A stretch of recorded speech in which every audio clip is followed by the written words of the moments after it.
8 नवंबर अमर जलील जो जन्मॾींहुं आहे। अचो त अहिड़े मौक़े ते अमर जलील जी ज़िंदगीअ ते मुख़्तसिर रोशनी विझूं। अमर जलील अब्दुल जलील काज़ी वलद अब्दुल गनी काज़ी। अमर जलील सिंधी उर्दू ॿोलीअ जो कहाणीकार, नसर नवेस, कालम निगार ऐं ड्रामा निगार। 8 नवंबर 1936 ते रोहिड़ी ज़िला सखर में पैदा थियो।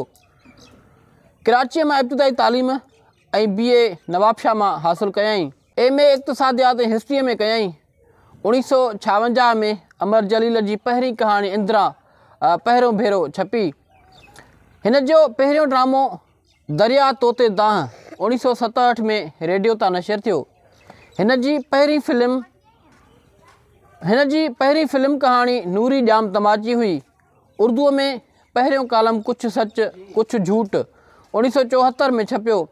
हिन जे मशहूर किताबनि में दिल जी दुनिया, तारीख़ जो कफ़न, जॾहिं मां न हूंदुसि, टियों वजूद, जीजल मां, रनीकोट जो खज़ानो समेत केतिरियूं ई छपिजी चुकियूं आहिनि। अमर जलील जो मशहूर नाविल नेठि गूंगे ॻाल्हायो जूं हींअर ताईं मार्केट में लॻभॻि 25,000 खां वधीक कापियूं फ़रोख़्त थी चुकियूं आहिनि। रेडियो पाकिस्तान कराचीअ मां इन करे हिन खे मुस्तफ़ी थियणो पियो जो हू पंहिंजे इनक़िलाबी लिखड़ियुनि जे करे या तहरीरुनि जे करे मशहूरु थियणु लॻो। 1997 में हिन खे सिंधी लैंग्वेज अथॉरिटी जो चेयरमैन मुंतख़िब कयो वियो। दोस्तो, वधीक मालूमात जे लाइ असांखे फॉलो कयो, असां सां गॾु रहो।